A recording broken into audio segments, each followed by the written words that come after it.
apart.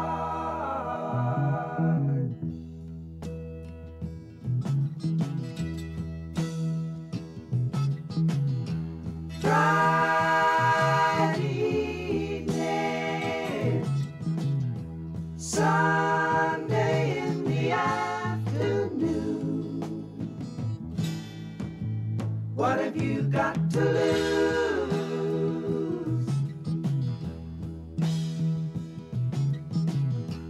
Tuesday morning, please be gone, I'm tired of you. What have you got to lose? Can I tell it like it is? Listen to me, baby. It's my heart that's a suffering, it's a die, and that's what I have to lose.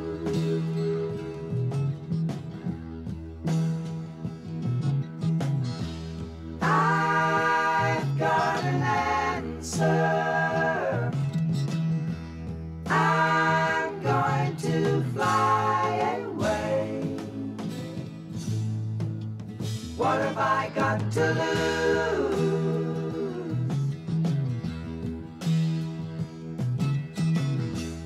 Will you come see me?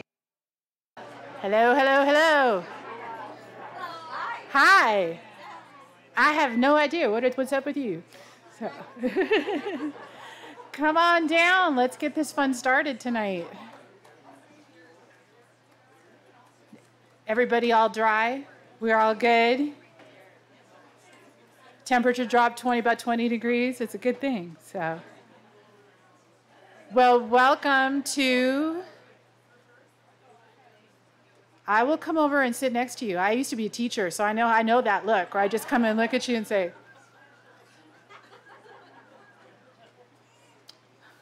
welcome to the first full day of the second, wait, that's not right. First full day of the 35th annual Summer Fishtrap Gathering of Writers. I hope, apparently the cold has got to my tongue, but I hope you all had a wonderful day exploring your writing work with your instructors. And if you're joining us from the community, welcome. I hope you enjoy this. It's nice that we made the weather cool for you. So welcome. My name is Shannon McNerney. I have been informed that I got promoted today. I am now the executive goddess of Fishtrap. So that new title is courtesy of Beth Piatote. So I was kind of excited. I thought I got to try that one out. So don't change it on the website yet, Janice. Okay, we'll just wait. The board might have something to say about that. Mike might have something to say about that. We have a wonderful program planned for you tonight. We have readings from 3 of our wonderful Fishtrap faculty, JaNay Brown-Wood, Cameron, Scott, and our wonderful Beth Piatote. So we're going to get going with that in just a minute. But of course, we have to have some messages from our sponsors. So I wanted to make a couple of notes. First off, let me tell you, we talked about the foundations that support Fishtrap, and I know this is one of those things that people ask, well, why do you need foundation support? We charge registration fees. Don't even come close to covering what it costs to cover this event. Plus, a lot of the money that we raise through our programs, through your donations and through your registrations also support the vast majority of the programming we do, which actually happens through the rest of the year. We work hard in the county with our work to make sure that as much of our programming is free for our local community residents, and a lot of the stuff you do and by supporting us here makes that possible, as well as the work from these foundations. I want to especially call out the Herbert A. Templeton Foundation, the James F. and Marion Miller Foundation, the Ronald W. Nato Foundation, the Oregon Arts Commission, the Roundhouse Foundation, the Silver Family Foundation, and a special call out to the National Endowment for the Arts. We are one of very few programs in Oregon that receive direct funding from the NEA, and we are very grateful. So a lot of these, almost all of these foundations reached out to us individually during COVID and said, can we help you out? Would you like a little extra help? So them, along with you, kept us open. So don't underestimate when you read those, as Mike said, the PBS things, they do good work. So the other thing I wanted to mention Some of you may noticed as you walked through the lobby that in the last 24 hours, we started popping up some silent auction and little gifty baskets throughout the week. This is also a ways you can help support our work throughout the year. These will be up all week. On Saturday, they will be announced and given away, and all sorts of wonderful things will happen from that. I want to thank Jennifer Hobbs, who has, my gosh, in about a month, I think she actually reached out to every business in Northeastern Oregon, but I have a little list that I wanted to read to you because you won't believe this. So here are the local businesses. This is impressive, that have contributed both as sponsors and to these auctions. You ready? Ace Hardware, Alder Slope Nursery, Anton's, Arrowhead Chocolates, we're not out of the A's yet, Book Loft, Copper Creek Mercantile, Dining Car Sushi, The Dog Spot, Element, Genuine Wallowa County, The Gold Room, Janice Carper, Joseph Hardware, M. Crow, Moonshine Glass, Pier 303, Ruby Peak Realty, Sheep Shed, Simply Sandy, Stein Distillery, Ted Juvie, Terminal Gravity Brewing, To Zion, Valley's Alpine Restaurant, the Wallowa County Chamber of Commerce, Wild Carrot, Winding Waters River Expeditions, and Z's Barbecue. Check that list out.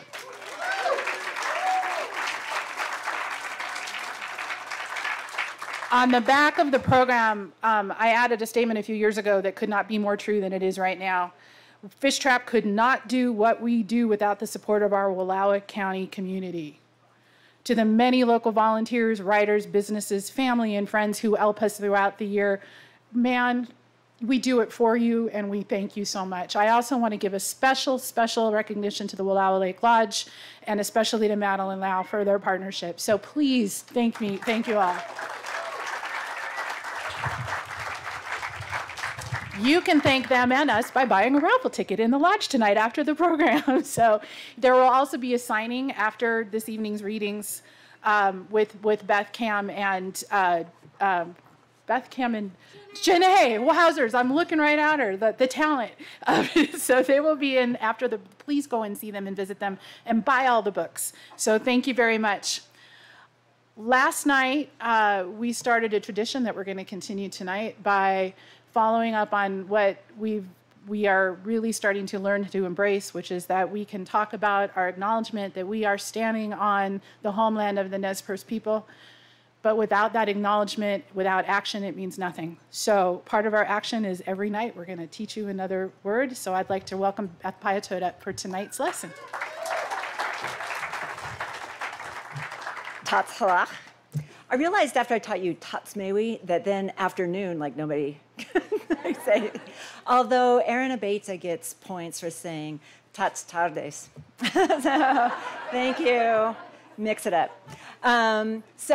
Today's word is Wenakisa. Wenakisa. Oh, it sounds so melodious. You just said, my name is.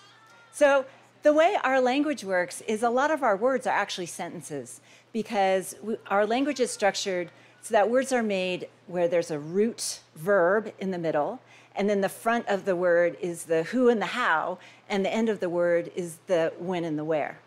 So, for instance, I can say the word Pauyatsem, kind of a short word, but it means he or she said to him or her as they were going along, coming in this direction.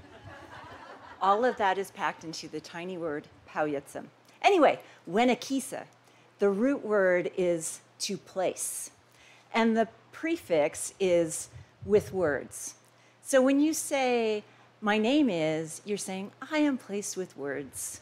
And then you say your name. So Wenakisa. And remember, when you have a name, you have a place in this world. Wenakisa.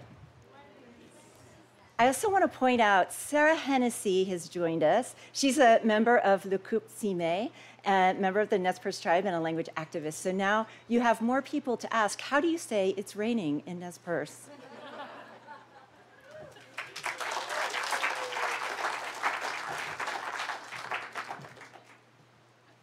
Thank you, Beth. Wenakisa, Shannon McNerney, executive goddess of Fishtrap.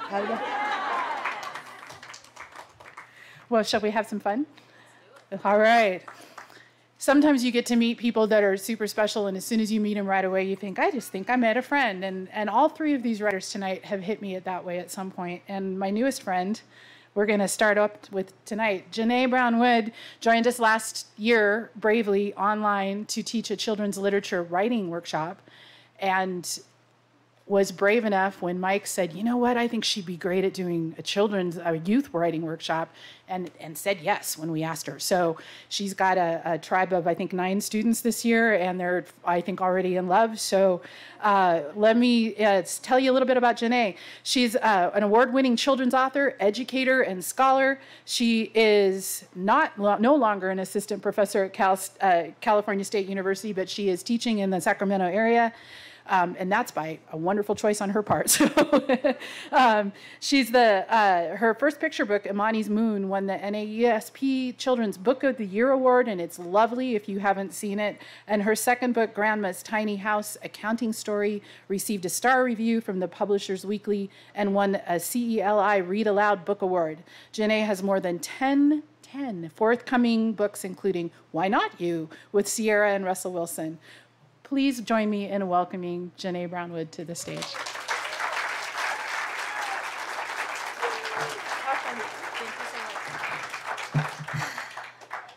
Hello. Oh, can I just say it is such an honor, a privilege to be here. I've been having a fantastic time here at Fishtrap. I'm loving every minute of it, and it's going to be hard to go home. I'll have to. I have a 5-year-old, but I just have to say that this has been amazing. So as Shannon already said, my name is JaNay Brown-Wood, and I have some work to share with you today.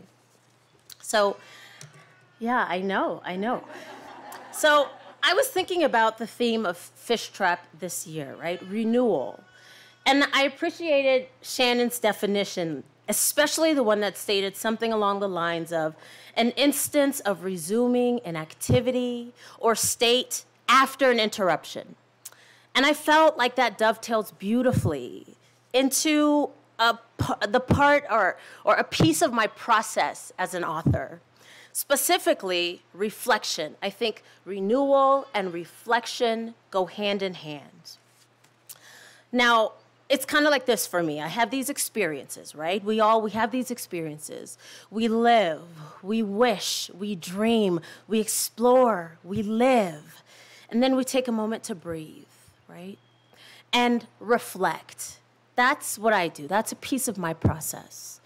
And then when I'm reflecting, I write. And that for me is where that renewal comes in, right? And so then after I write and I capture that onto the page, then I resume living and wishing and dreaming and doing all of those things.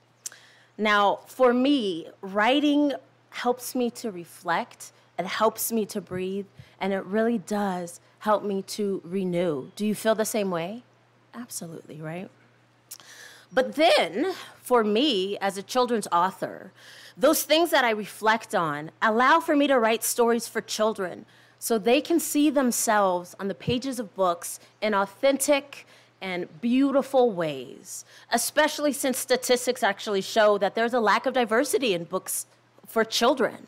So my ability to sit back and renew and write then gives me a chance to capture those stories on the pages of books. So often many of my stories, as I'm kind of hinting at, come from reflection. Like I'll give you one example. I hated reading as a kid. My sister's in the audience, and I think that she will speak to that. Like I freaking hated it, right? And when I reflect back, sometimes I ask, well, was it because I could not find myself on those pages? I could not connect to their stories. They didn't speak to me. And instead of reading, I was writing my own stories. As an elementary student, which this connects so wonderfully with my youth that I'm having the best time working with. But as an elementary student, I wrote Detective JaNay, and I was this character in my own story, solving crimes, you know.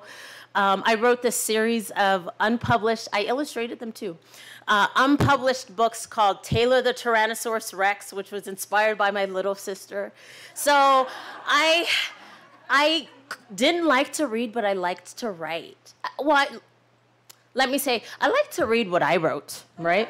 Of course, because like me and my family were in it. So again, going back to this idea of reflecting, I thought about that, and that serves as a big impetus to why I do what I do now. Because I want all children, again, like I said, to be able to find themselves. But also reflecting on my childhood experiences informs my stories. This segues to the first story I'm going to share with you tonight, which is called Grandma's Tiny House. I'm going to give you a little context, give you a little background.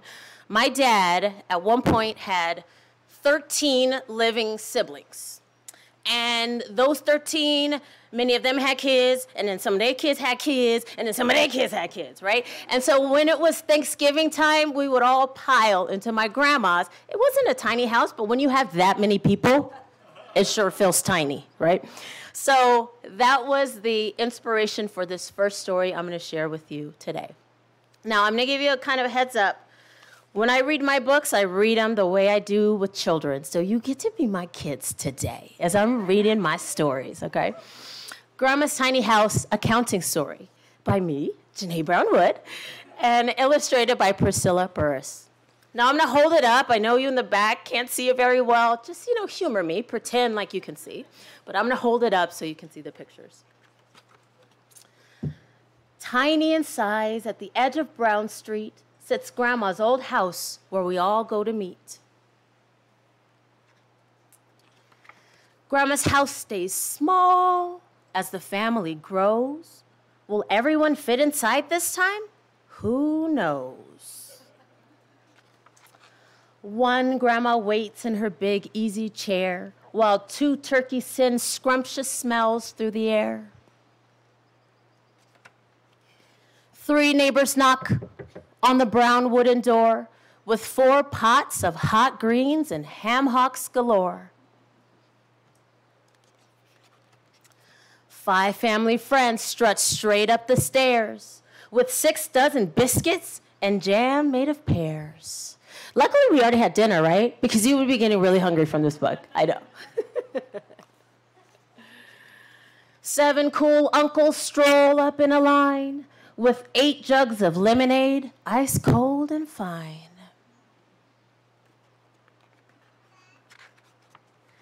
Nine chatting aunties all head for the den and set down the cheesecakes that add up to 10.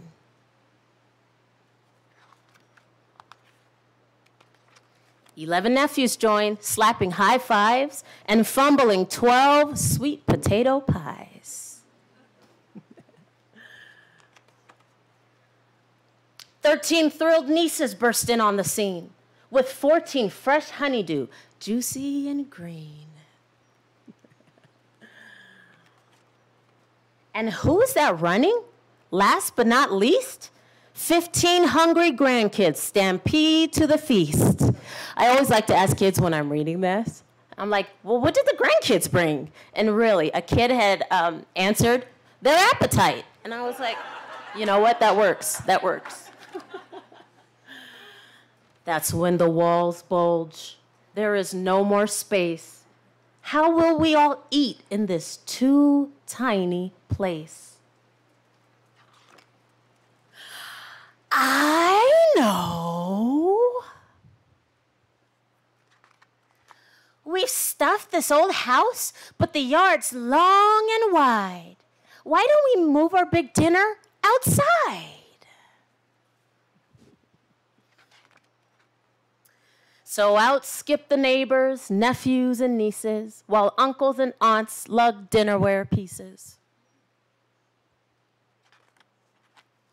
Friends grab the tables, grandkids grab the chairs, the rest bring the food down Grandma's back stairs. Perfect in size, at the edge of Brown Street, sits Grandma's backyard where we all go to eat.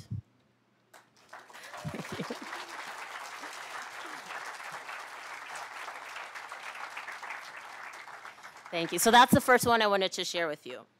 And so I was kind of talking about reflecting on childhood. That was the inspiration for that story.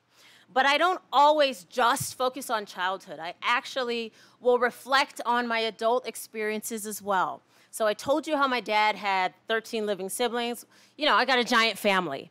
And then I had a daughter, right? Now, I should say not only is my family giant, but we are loud, in the best ways, but loud, right? So this then led to the inspiration of my next story, which is called, Shh, the baby's asleep. Now, for this one, I'm actually gonna need your help, okay? So when I read the story, when I point to you, I need you to, in your loudest whisper, go, shh, the baby's asleep, okay? So we're actually gonna practice that, all right? You ready? Shh, the baby's asleep. So good. One more practice. Here we go. Shh, the baby's asleep. Love it. Okay, I think we're ready to go. Here we go. Shh, the baby's asleep. By me, JaNay Brown Wood, illustrated by Elise Mbura.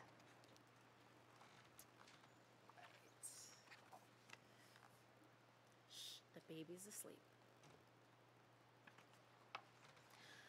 Now don't make a peep. The baby's finally asleep.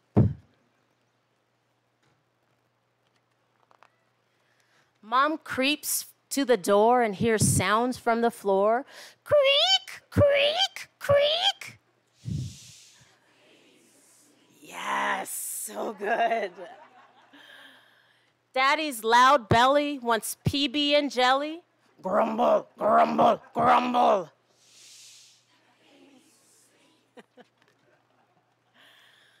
Grammy's new shirt is covered in dirt. Swish, swish, swish.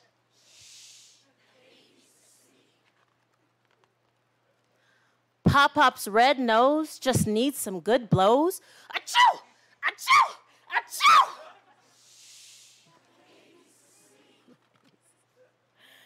Shay's hair is still wet. Her curls haven't set. Roar, roar, roar.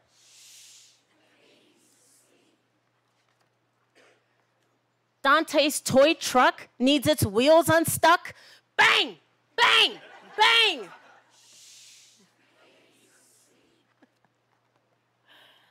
Rover's big jowls are due for some howls. Ah-woo! Ah-woo-woo-woo! Ah-woo-woo-woo! And what's that? Oh, no. Mr. Young starts to mow. Vroom, vroom, vroom.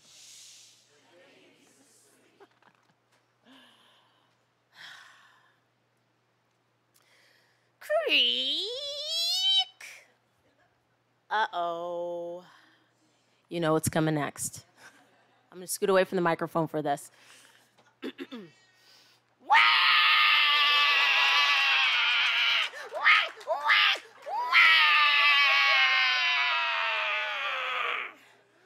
All these uproars while the... Yes. Yes. I love it. All these uproars while the poor baby snores. Now the baby's awake, for goodness sake. You know what we need? Now, writers, I think you will appreciate this resolution. You know what we need? A good book to read. Yes.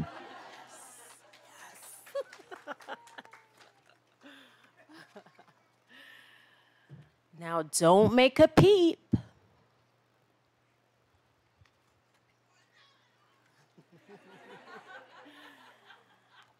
So the family can sleep. The end.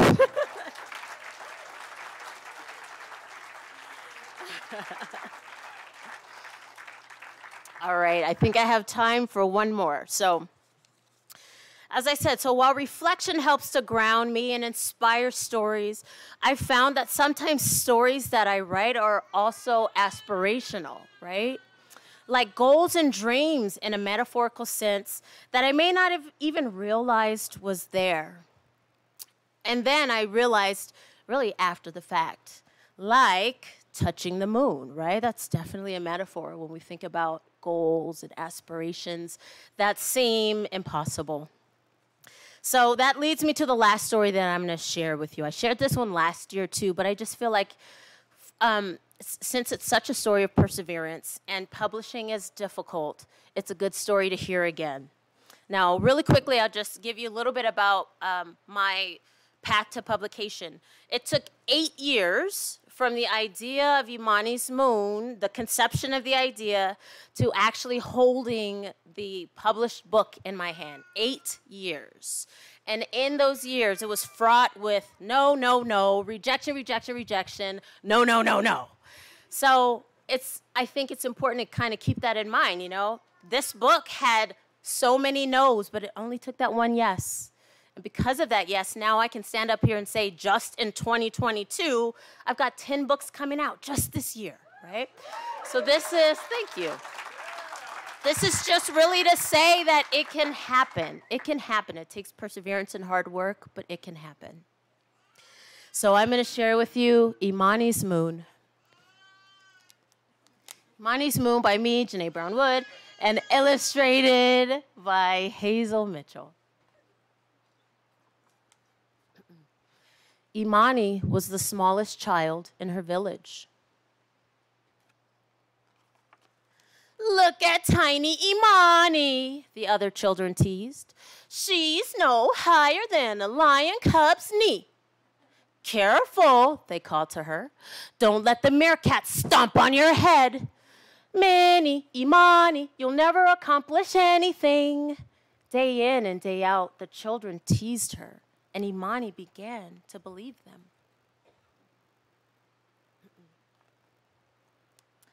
Every night, Imani's mama lifted her spirits with stories. This night, Mama told her of Olapa, the goddess of the moon, who fought a great battle against the god of the sun and triumphed. Do you think I could do something great like Olapa? Asked Imani. I do, answered Mama. Even something like touching the moon? Even that, said Mama, but it is you who must believe. Mama kissed her forehead. Usiku muima. Good night, Imani. Good night, Mama. That night, Olapa and Imani battled side by side in Imani's dreams. Together, they protected the people of Earth from danger, flew through the sky, and guarded the moon. Imani stood tall and brave on the moon with Olapa beside her. The next morning, Imani awoke, inspired to do something great. Today, she told herself, I will touch the moon. Later that day, Imani made her way through the village. Look, it's Imani the ant, called one of the teasing children. Where you off to? Teased another. Gonna catch a ride on a beetle's back? I am going to touch the moon, answered Imani. The children laughed and followed her. As the moon grew brighter in the late day sky, Imani began to climb the tallest tree. The bark scraped her small hands and legs. On a branch above, Nyoka the snake appeared. What's going on? He hissed. I'm going to touch the moon, answered Imani.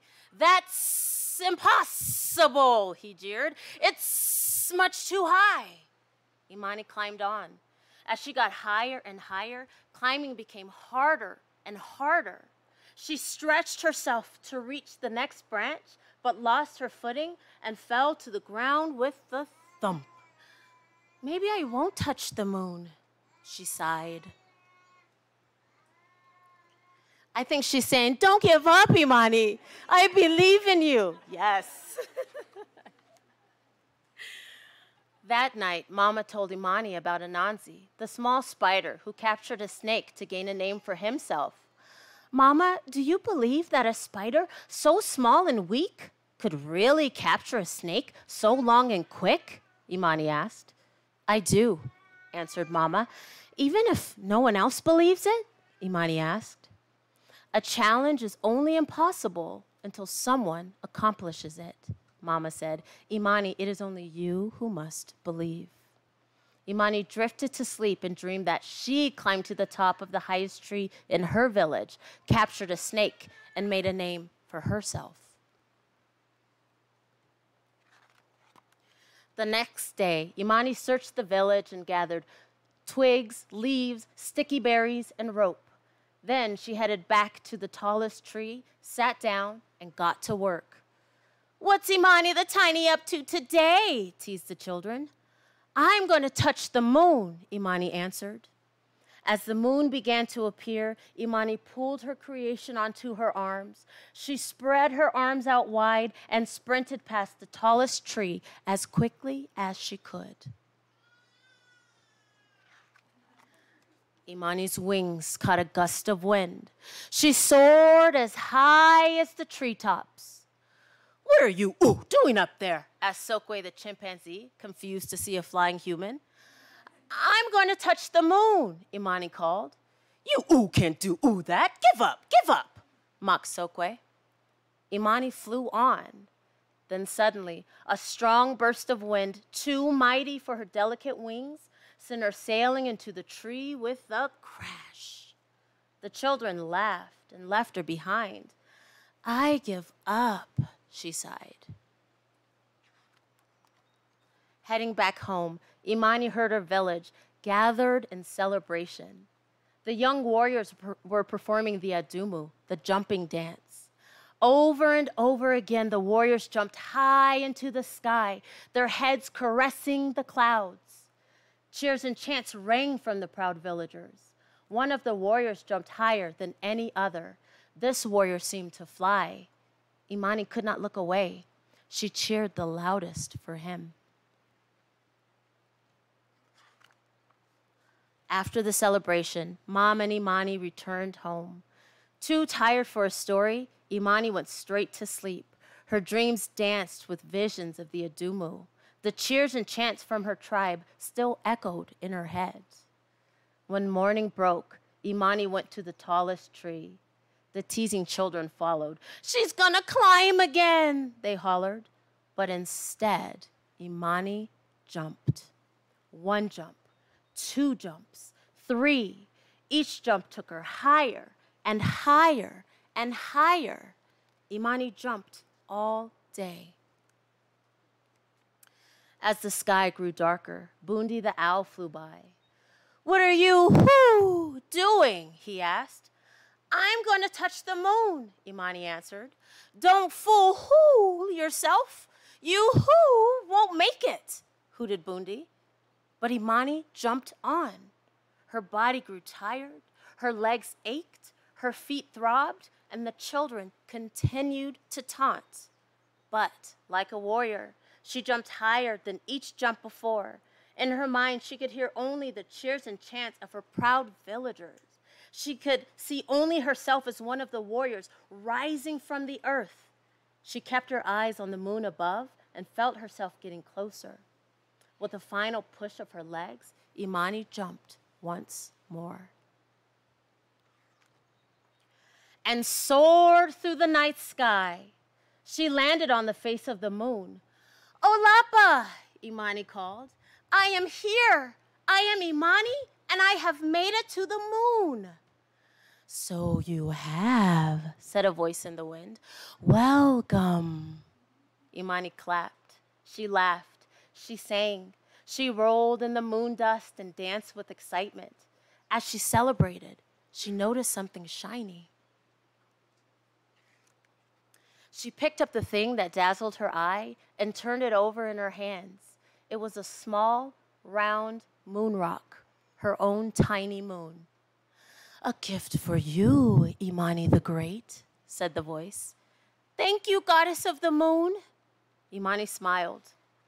Feeling lighter than ever before, Imani jumped one last time and floated from the moon toward the waiting earth. Down from the sky came Imani, the small girl with the small moon in her hand, and all was quiet. No one taunted or hissed or mocked or hooted. That night, Imani called to her mama. "Can I tell you a story tonight?" she asked. "Which one?" asked her mama. "It is the tale of the girl who touched the moon." Mama listened as Imani told her story. "Where did you hear such a tale?" asked Mama. Imani opened her hands and revealed the glowing moon rock, so small and beautiful. "It is my story, Mama," said Imani. "I am the girl who touched the moon and was welcomed by Olapa. I am the one who believed." The end.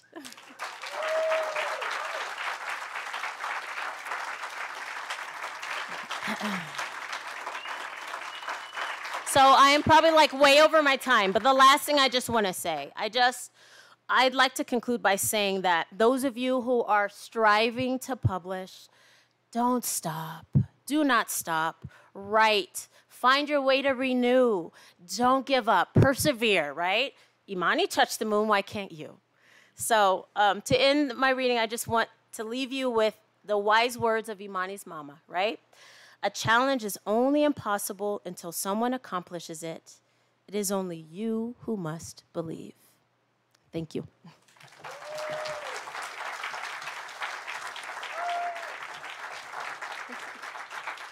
I was way over. I'm sorry. Do you see what I mean? Don't you just want to hang out with her for, yeah. Thank you so much, JaNay. One of the things well, there are many things we learned over the past couple of years, 3 years since we last got to meet in this place, but one of them was taking a chance on technology. You know, this is not the land known for its robust internet broadband access, but we were able to do Summer Fishtrap virtual for the last couple of years, and as Mike mentioned last night, we're doing some hybrid programming, including for the first time this year, we're live streaming all of these evening readings on Facebook. So, and they'll be on the website later today. So say hi to your Facebook friends tonight. There's a bunch of folks watching us now. They'll also be available for you to watch later. Every evening event this week, except for Friday night's event, which is ticketed, will be available to stream online. Friday night, if you haven't purchased a ticket, if you're a registered guest, you're covered. But if you're a visitor up and you haven't purchased a ticket, they're available here. You can also purchase them online or at the door Friday for Lukipsime, right? How'd I do? Excellent. The North Star Collective, that will be here Friday, which we're super excited. I've been practicing. I get to bring up another friend, and I'm super excited about that. If you move into a new community and you're lucky enough to buy a house that's a couple doors down from two lovely people and has a new baby, and they happen to once in a while bring you steelhead fillet, I highly recommend it. If they also happen to be an amazing poet and a master teacher, that's just a plus. And even more so, he's a wonderful person and a great friend. Our good friend Cameron Scott has been a writer in resident here. He's been on the faculty at Summer Fishtrap several times. He was also our youth programs person, our manager, and now he teaches in the schools in the county, and the kids are lucky to have him, let me tell you. So Cam is a writer, a teacher, a fly fishing guide, seriously, and he lives here with his wife and newborn daughter, Magnus, whom you've all heard from this evening. So, and these two wonderful dogs who we got to meet as puppies. His work has appeared in various fly fishing magazines like The Drake, The Fly Fishing and Tying Journal, Swing the Fly, Trout, The Current, Tail, and The Fly Fish Journal. He teaches 7th through 12th grade English and soon to be teaching in Joseph. If he could transport himself anywhere, it would be to the middle of nowhere, flat in the ocean, but really any center of the known or unknown universe will too. So please welcome my friend Cam Scott.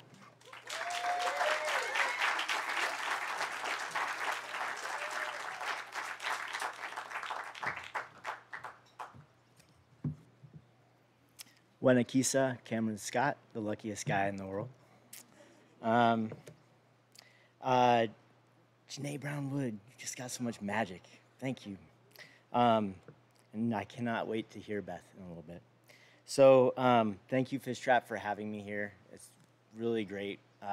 Great crew of youth working with. Very generous. Hanging out with them today, just that generosity and wonderful nature kind of made my day. So thank you for hanging out today. I'm looking forward to writing with you tomorrow. And yeah, Mike, I'm hitting my timer just for you. And I wanted to start off tonight just with some old school innocence. This was back in the day when I was a full-on fly fishing bum. I say dirtbag, but Haley says I can't say dirtbag. But I was a dirtbag, and I loved it. I also love not being a dirtbag.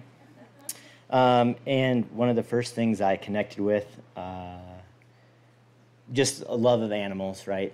And this is just a dog poem. So this is for the dog lovers out there. This is called Scout Captions. Scout runs in circles as I wring out my wet clothes and spill water from my waders. Scout rolls in the dead carcasses of kokanee salmon and walks by a brook, causing her to gag. Scout watches from shore, sprawled in poison oak. Scout smells the cougar. Scout shreds the pheasant skin on the fly tying table. Scout spends all day eating grasshoppers, shatters Pyrex shepherd's pie pan from counter, drags deer femur through dog door, catches a ground squirrel mid-sprint, and drops it at my feet. Scout, what secrets do mayflies have who travel on the backs of clouds? Scout sits with her head between her paws while customers gaze at the 102-pound king salmon above the cash register asking if it's real. Scout sells the mule deer salt and pepper shakers to a woman from Lubbock, Texas. Scout takes the waffle iron on vacation. Scout fixes the hole in the shower tile and pulls out the rotten drywall. Scout gets paid under the table. Scout, what of light as it runs low? What of darkness as it presses in? Scout sprawled on the floor like Elvis's immobile hips. Scout posed like Marilyn's dress that no longer lifts. Scout eats rat poison and lives. Scout holds the world together with her soft brown fur, plunges into runoff and disappears around the bend. Scout laps the trouble of water running over broken slate. Scout stares in the base of deep blue pools. Scout pukes up the entrails in the middle of the night. Scout, what of all these rivers that tumble toward the silver sea?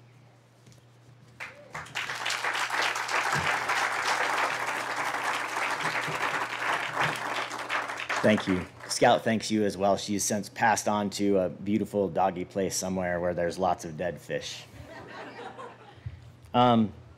So Maggie was serenading and loves JaNay Brown Wood. I mean, loves you. And I just wanted to read 2 Maggie poems tonight. I have a friend who got me to start writing a poem a day again. It was a practice I used to do back in the day. It's a really great practice, just writing every day regardless of whether you have COVID or whatever else is happening in life. So these are 2 Maggie poems. The first one is called 7 Months. She's 9 months now. 7 months. When I lift you out of your crib or get home from work and you wrap your small arms around me smiling, dig your fingers into my beard, into the heart of me, what can I do but talk gibberish and give in to your whims of crawling backwards and airplane swoops? Your wild blonde hair that lifts in the wind, your blue eyes that gaze into the world like 2 entire skies. At 7 months, you still love my singing and speak in echoes. I try not to think too much about the future and quiet your cries when waking. Your warmth like an unfounded gentleness as you fold back into sleep.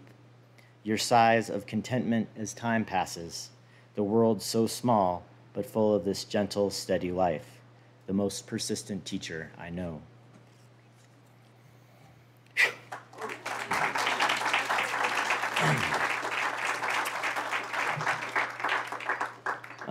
You guys don't have to clap after every poem. You can if you want, but you don't have to do it. I'm just saying. Okay. This, get it. I'm gonna dance a jig. Okay.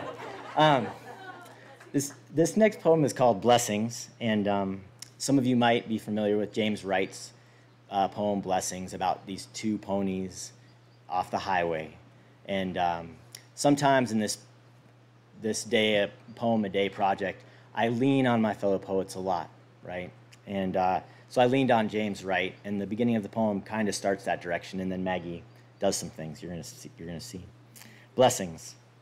Just off the highway in Joseph, Oregon, 2 brown horses in a field of green. Maggie climbs over me like a jungle gym. She doesn't care about the horses, but when the setting sun lands on her hands, she turns them over and over in awe. There's a stillness to the evening, even though she is never still. Right now, she is chewing on the notebook page marker and trying to rip out pages. We are joined by 2 black starlings that hop through the yard, spearing bugs. She watches. I try to focus on her smile when she pulls my hat down over my face. It becomes a game of peekaboo. Haley joins us outside, and if Maggie were able, she would launch from my arms as if on the edge of a deep blue pool. I hold on to her for all the times I will make the mistake of not keeping her from harm. Then let her go into her mother's arms as if coming up for air. What is there to hold on to besides this light as it disappears in the west?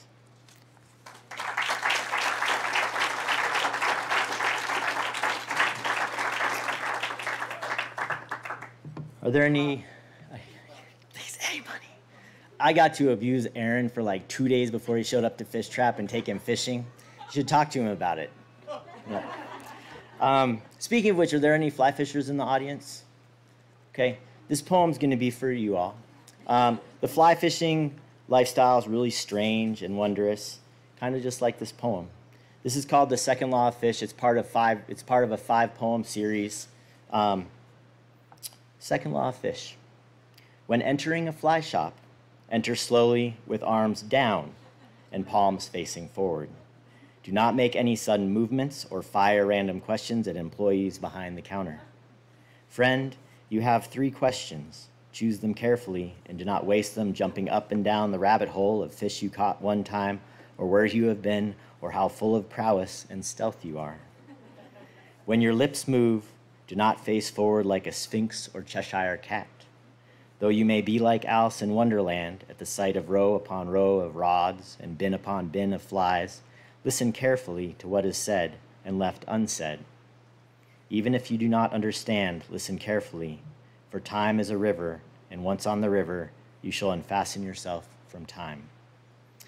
Where have you gone? What are you? If you drink the Kool-Aid, you might feel bigger or smaller, but trust what others see, as you are the same size as everyone else.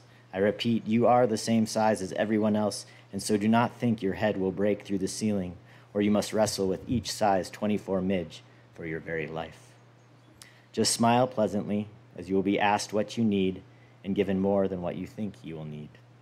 There is no wanting when you cross the threshold, for you are entering a fly shop, and it should be as entering the gates of pearl and whalebone. Before you, 3 questions. Beyond you, the heaven of moving water.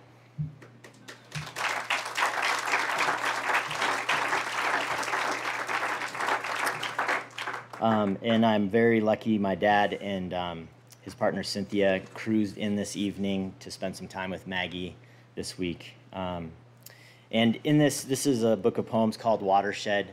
There's a poem called Guiding Mom in here, a chunk of prose, which is for you moms out there. I'm going to read a poem for my dad tonight. So this is called My Father the Steelhead. And this is after John C. Morrison, who wrote a poem called My Father the Gorilla that it just made me think. I was like, my dad's not a gorilla, he's a steelhead. Okay? A steelhead from the anadromous clan. Oh, and anadromous means a fish that runs out to the ocean, gets big, and runs back. A steelhead from the anadromous clan, my father traveled seasonally for field work, sometimes far out into the Pacific Rim monitoring active volcanoes. When I started fly fishing at 17, I tried to catch him as often as I could to learn his moods and rhythms. Each Thanksgiving, I found him at home and throughout the long winter holding in deep pools and rooms, and occasionally in the brightly lit fall when I would return from long summers. Most recently, I caught him for an early breakfast at the airport, his andesite, chrome, and feldspar pepper-flecked beard, his green-backed gardening shirt, familiar and radiant as anything I'd ever known. A solitary man, my father came fly fishing only 3 times, once for brook trout and browns in central Oregon, once for whitefish and rainbows south of Mount St. Helens, and once to Alaska for salmon and char. And I might just add here, Aaron, you know why. Okay. Each time it was for me, his boots and waders, out-of-stock models from years when he tried to catch hold of his son. For decades, I've worked seasonal jobs, over and over following syllables and scents lay deep into fresh water and salt, over and over searching, over and over amended Celt. There is no word in steelhead for father, so he and I can only run the same migrations, but I love him more than any other fish. He brings me homegrown pears, hand-me-downs, and chunks of pumice light as air.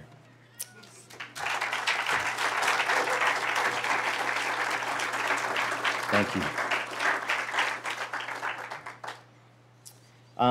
These last 3 things I'm going to read, I love you so much.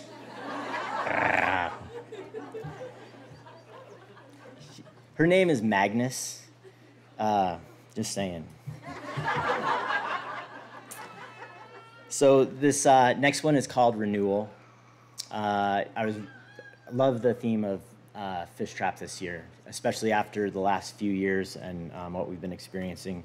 So I've been thinking a lot about things that don't necessarily have voices, and so like the natural world. What kind of voice does a fish have? What kind of voice does a river have? Especially when there's drought or other things happening. So these last 3 are kind of in that vein. Renewal. On one of the last lukewarm days of fall, on the tail end of the hottest summer on record, I took my mother-in-law fly fishing. Though I had known her for years, and though we shared a passion for swinging flies for steelhead, my mother-in-law was one of the last holdouts of immediate family members I had never fished with. I just like standing in the water, she would tell me, brushing off offers to guide her. A breast cancer survivor, my mother-in-law's second bout came during my wedding. While she was getting ready with my wife and bridesmaids, I wandered the edges of a pond with friends and family catching fish. While I held her daughter's hands during the ceremony, she held a port under her armpit to drain her lymph node, hidden beneath her dress and shawl.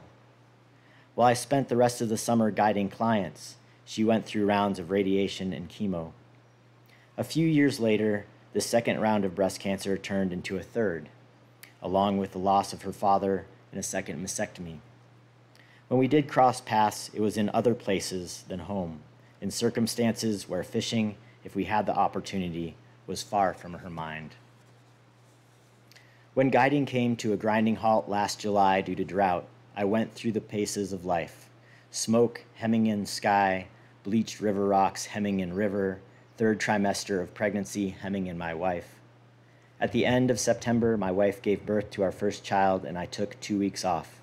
The river was there, as it always was, only I couldn't bring myself to fish it. I did not like how low and hot, how algae-filled, how few steps I had to take across exposed riverbed and boulders to reach the other side. I could see the insides of the river, or where the insides of the river should have been, all of its hidden structure exposed, all of its deepest runs barely holding enough water and oxygen for fish and invertebrates to survive. Fellow guides had begun working again. September's last hot days a memory. Rain had come and gone, the mountains finally had snow, and the river, though low, ever so slowly had begun to rise and cool. Still, there was a lingering residue of summer's memories, a sense that I was doing wrong by fishing a river in recovery. 2 weeks into my mother-in-law's visit with the new baby, it was time for a reckoning. No longer my wife's best friend, I held my ground by curling up with our 2 dogs, waiting for meals, taking care of the chores, and adjusting to my new place in the pack.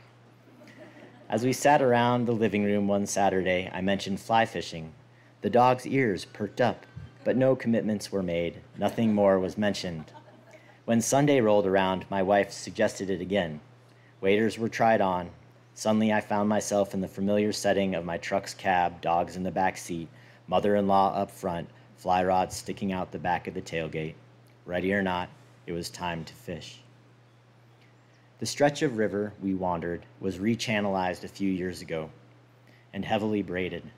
With deep undercut banks and side channels with down timber, water was only running in the main stem. It is where I would have spent the summer, in this well-oxygenated stretch with plenty of shelter and shady banks. Gone were the many smaller rainbows, in their place whitefish and larger summer holdovers too big to be eaten by other fish and herons. As she cast a line for the first time in years, fall leaves landing on the water and carrying past, sun warm on our backs, I thought about recovery. The pathways our bodies must take as the years go by, the fluctuations of rivers and fish populations, her return to the river and what it might mean for the rest of her life, what would happen to the river if drought began to occur more frequently.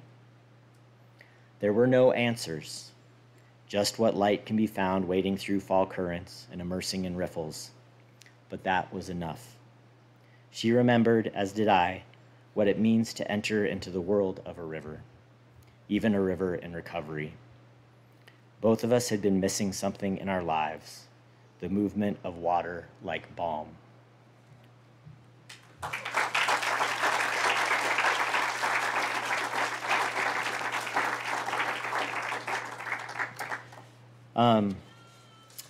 Just a shout out to the crew at the Fly Fish Journal.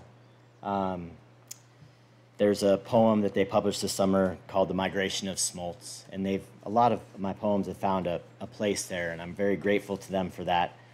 I'm not going to read the whole poem, but I'm going to read you the final stanza of the poem. It's like an 8-stanza poem, or 8-section poem. This is what the smolts tell me. From headwater streams, smolts descend, swim on currents near surface, carry out to sea. Silvering beneath the sun, pulled onward by moon, leap through atmosphere, travel among stars. Seasons shift, years pass, they return leviathans.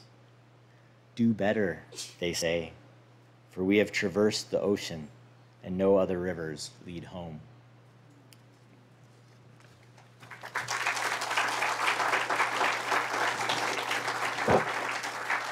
Thank you. All right, the last one here tonight, kind of along the same lines. This is called Leave Something for the River. It's kind of a poem, kind of not a poem. I wish I was in like some of these cross-genre workshops. You guys could help me out, help this confused poet lyrical essay out. Leave something for the river. There are rivers in my life, so many rivers, systems and cycles fed by snowmelt and bug hatches, leaf fall and deep freeze. So many rivers. I guide these rivers and fish these rivers and wander along these rivers and sleep beside these rivers, rivers that run gold or red or nearly black at dusk, rivers that run clear or jade or green or pea green or soil brown. I fish all these rivers like my life depends on what can be caught there. Sometimes my life has depended on what could be caught in these rivers. In October, the fall light lingering buttery and heavy, and in March, the midday sun blazing like fire from banks of snow. To forget self, to have purpose, to have repetition, to have a container to hold onto and pour into and become lost in. Canyons to descend darkly, high plains to meander, mountains to climb. To riffle, to pool, to collect behind deadfall, to undercut, to see the repetition of moving water over and over as the repetition of life. To be captured by gravity and collect and descend, to evaporate and ascend, to fall and accumulate and nurture and flood. It is time to leave something for the river, for our lives composed by rivers, because their music is our music, their seasons our seasons. It's time to leave something for the river, more than laying the rod against the tall grass or sagebrush or willows and sitting for an afternoon tossing grasshoppers into a riffle, watching trout feed. More than choosing not to fish during drought when fish have nowhere else to go. More than choosing not to fish during spawn when fish are reproducing. More than barbless hooks or banning lead weights and anchors. More than legislation just barely keeping water moving between parched boulders. More than the grind of boots through gravel or scrape of boat against boulder. Dusty parking lots, devegetated campsites, and riverbanks. It is time to leave something else. A river is everything in this life. What will you leave? Thank you.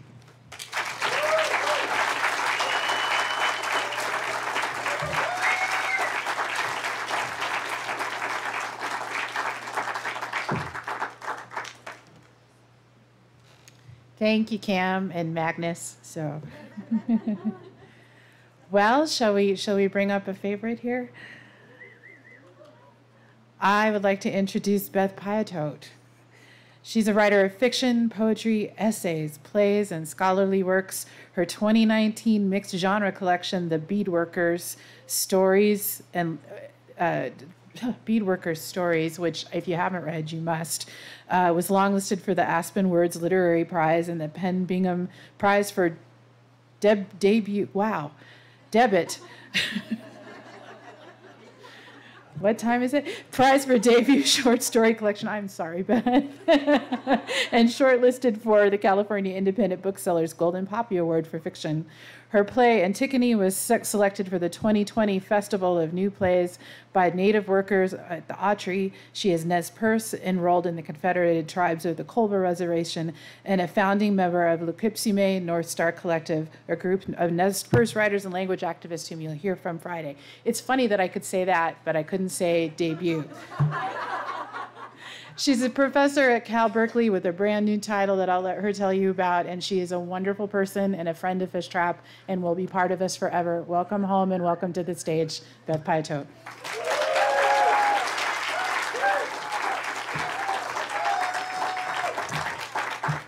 Katsia, oi kaloma.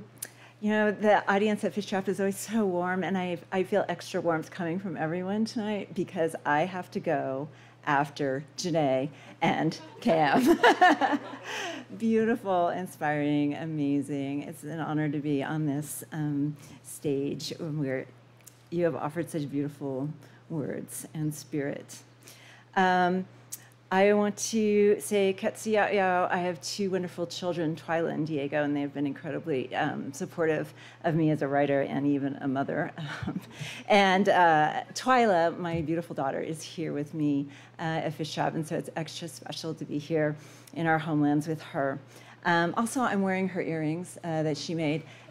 She made these for murdered and missing Indigenous women, and so this is something Native artists do, is display a red dress for redress for the return of missing and murdered Indigenous women.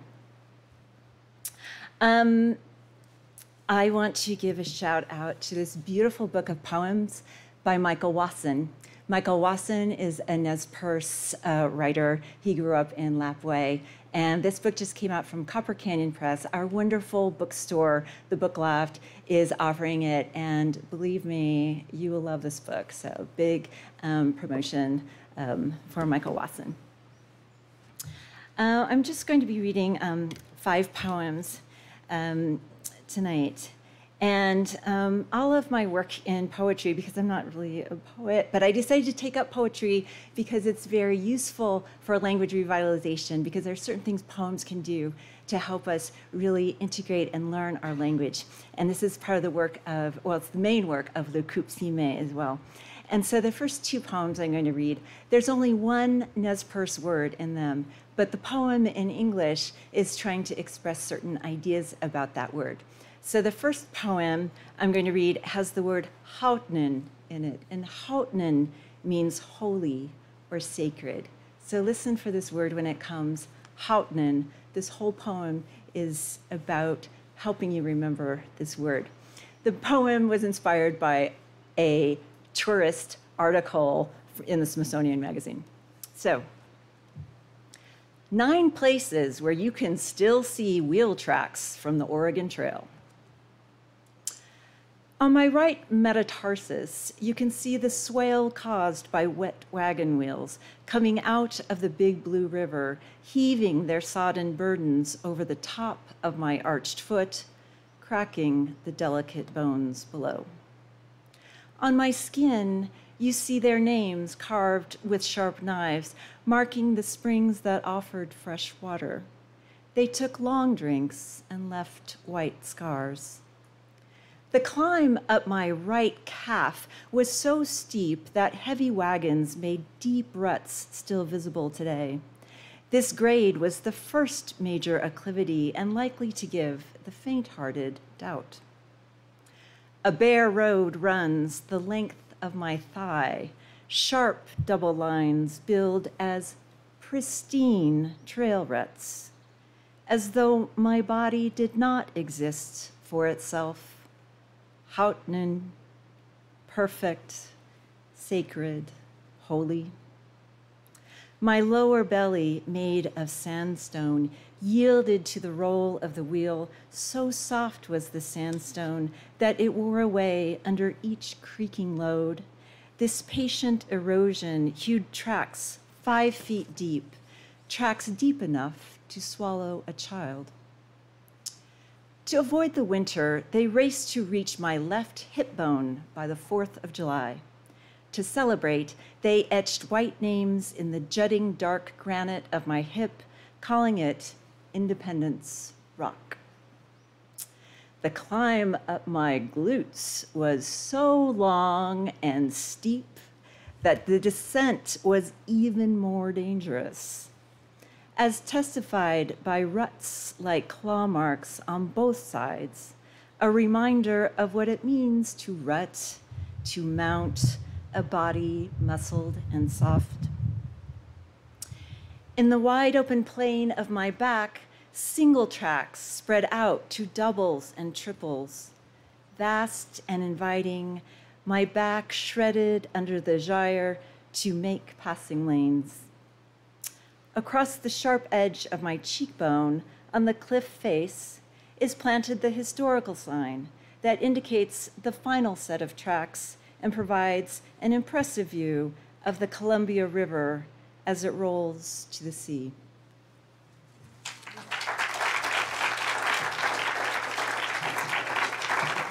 Okay. This second poem is about the word hilautza, which is the word for hibernation. Hilautza means it is still in winter. Fish is resting in deep water. And the word is made by combining fish and to lie. So it's about the fish lying low in the river still. Because our roots are in rivers, not Latin. Consider this translation. Not that winter is the root of hibernation, but that rest, the stillness of fish, is the root of hibernation. Hilautze, fish rests in deep water.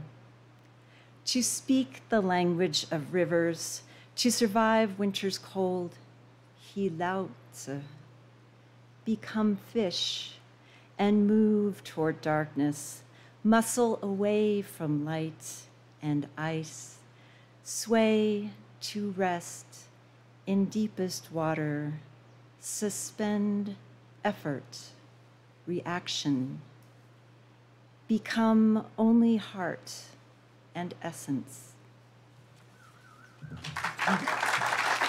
Was that from Cam? Was that the river? Yes.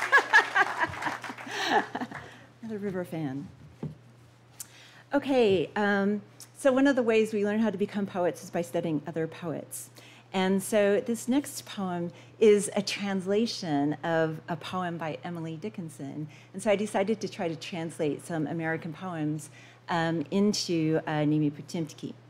And I just want to say that this poem is dedicated to my dear friend, our dear friend, Kendrick Mohalt, who's a very nerdy biologist.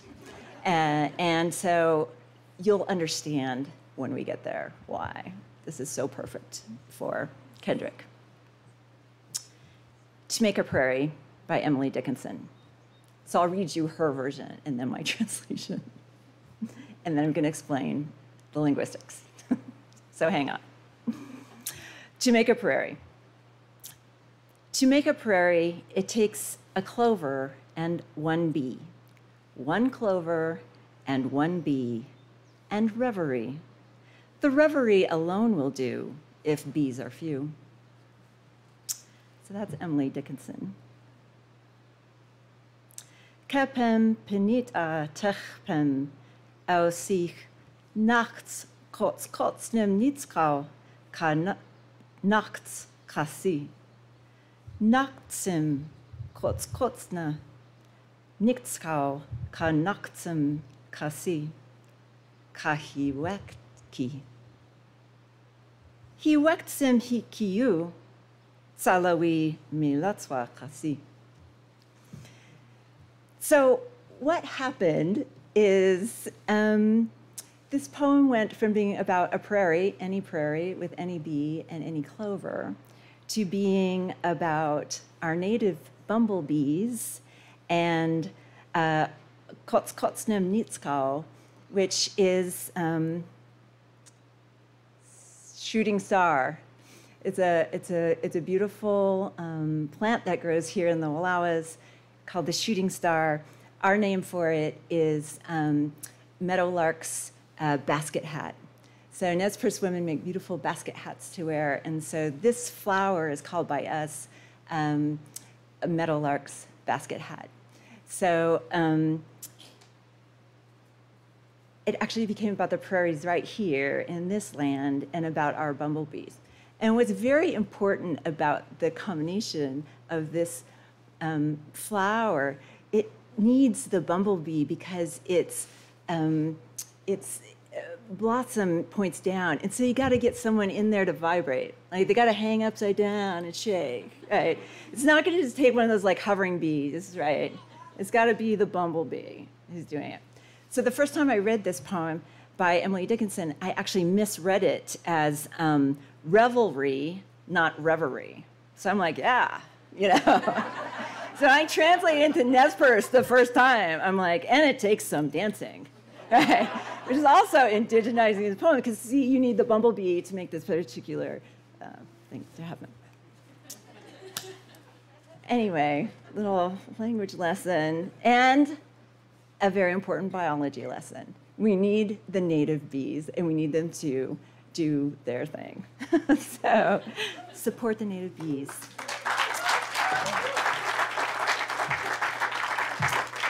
Our neighboring tribes who speak Sahaptin call this flower curlew's beak. So it's beautiful. Okay.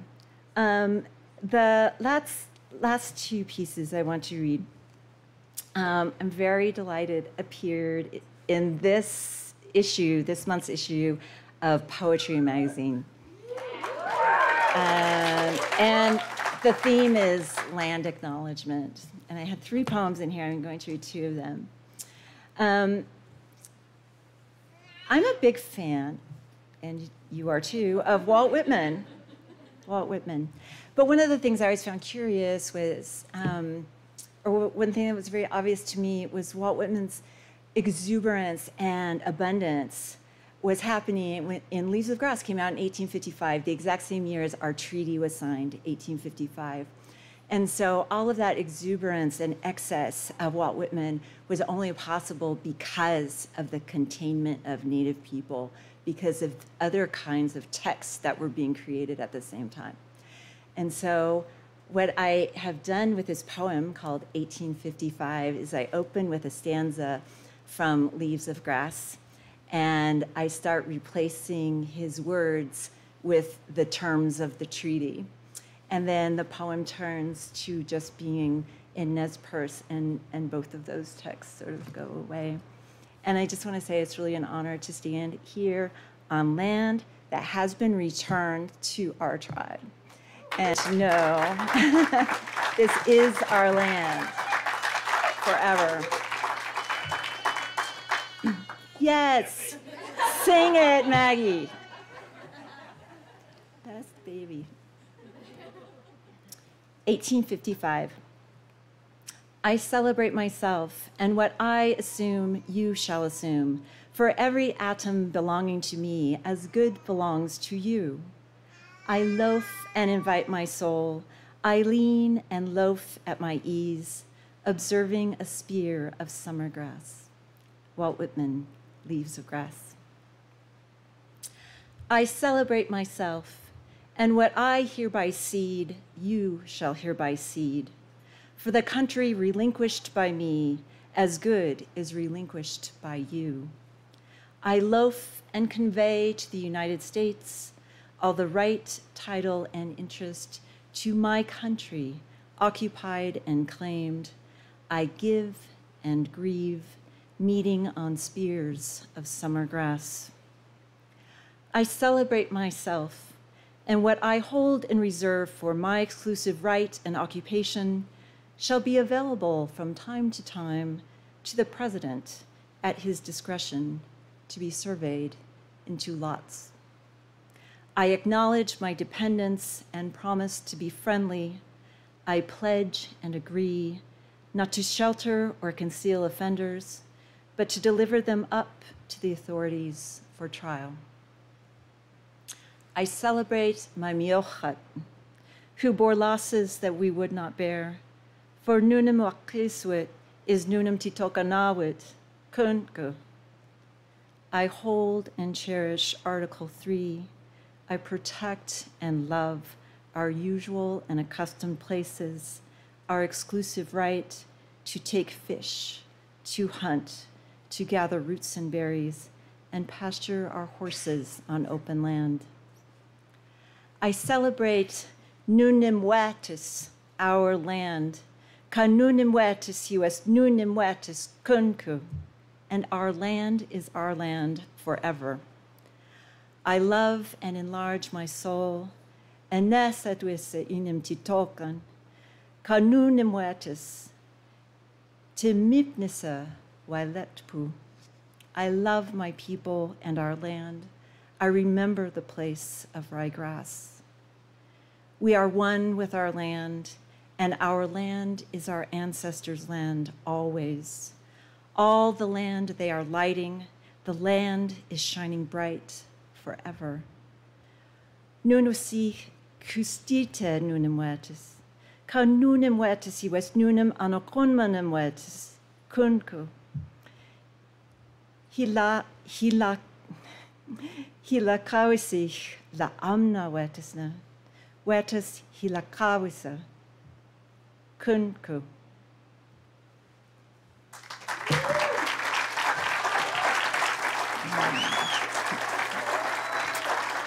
So this last piece I'm going to read is a sestina. And those of you who are familiar with poetry know that this is a long poem and kind of difficult, but it has an aspect of language learning that's really important, which is repetition. So the structure of a sestina is 6.5 stanzas. And there are 6 words that end each stanza that appear in a different order in each stanza. And then the final triplet, it's half stanza and half an, there's probably some way to describe this poetically, but the 6 words appear across the 3 stanzas. Okay, so let me tell you what the 6 words are so you can listen for them. 3 of them are Nez Perce and 3 of them are English. And my intention in this poem is to create a lot of repetition so you can remember these words. So piswa is rock. The second word, okay, the first word is piswa. The second word is rock. The third word is sweat. The fourth word is grief. The fifth word is titmina, heart. And the last word is wakis. Wakis means alive, with spirit, with a soul, animate. So this piece is called That You Would Be Made of Rock. Oh, I forgot to tell you. I have to give a big shout out to my workshop participants from last summer. The workshop we did was called 17 Ways to Write About a Fish. And yes, okay, so some of you are here. I want to thank you for going through 17 grueling prompts. Each person wrote about an object, and my object was rock. And this poem came out of that. So, dedicated to the amazing people I was in my workshop with last year. that you would be made of rock. It starts with a fight and ends in rock. Coyote turned them into Piswe, Ant and Yellow Jacket, though they were fairly warned. Forever in rock, Tomsoy ka alatalo hold their embrace, anger drawn to surface like sweat. That's just how jealousy moves. You see them from Highway 12 and you feel no grief. These rocks mean home. Stories live in rock. Alive too is your heart, your titmina, moving along the clear water. The river your companion, and everything is waqis, alive, with spirit, animate. Kiwatis, this land, this pain, this beauty breathes.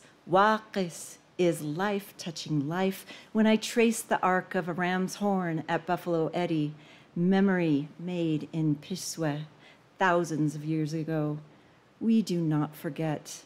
This land is our becoming. Monster's Titmina became rock where he fell, brought down by Coyote, trickster and original rock star. But not every stone is Piswe, nor every story. Yakim is flat rock piled in grief to cover the graves.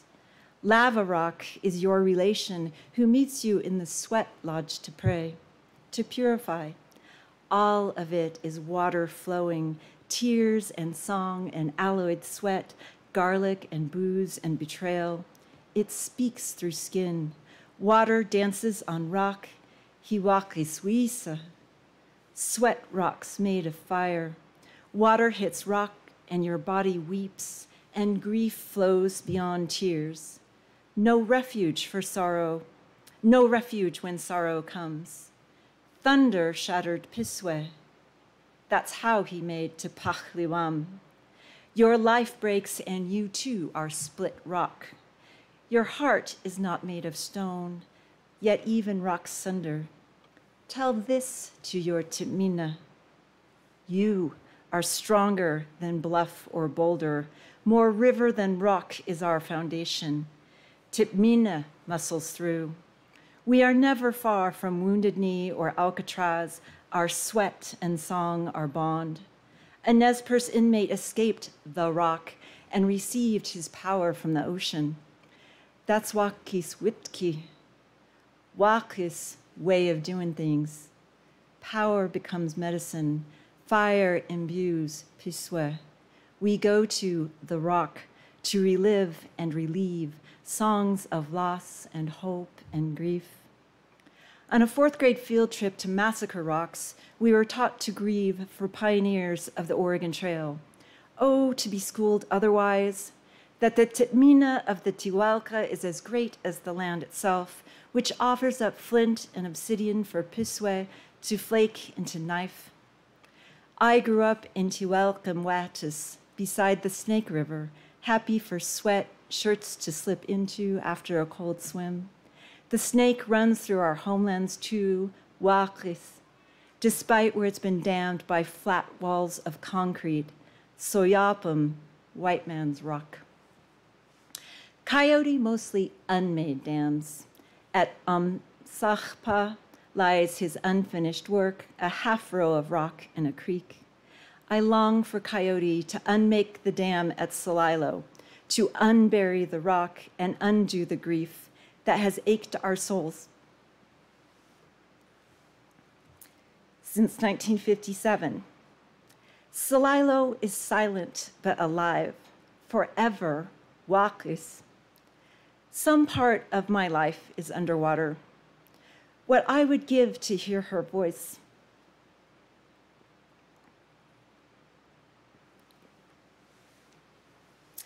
My own Titmina I would give, to feel the roar of her waters in my blood. No amount of reason or tears or sweat could stop the destruction. Yet, water ever returns. In spring, we roast roots on Tempiswe, warm cradle of rock in the pit. Mamas rock their babies and words pour from my Titmina. This is how we speak, we pray, we grieve. The land births rock and sweat beats desire. You too are waqis. Hold the vastness in your hand, spirit in blood and piswe.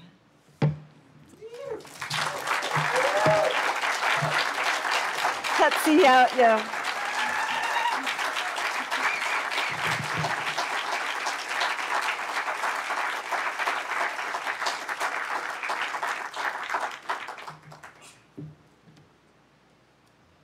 If everyone's like me, you kind of need a minute here. Thank you so much, Beth. I appreciate that.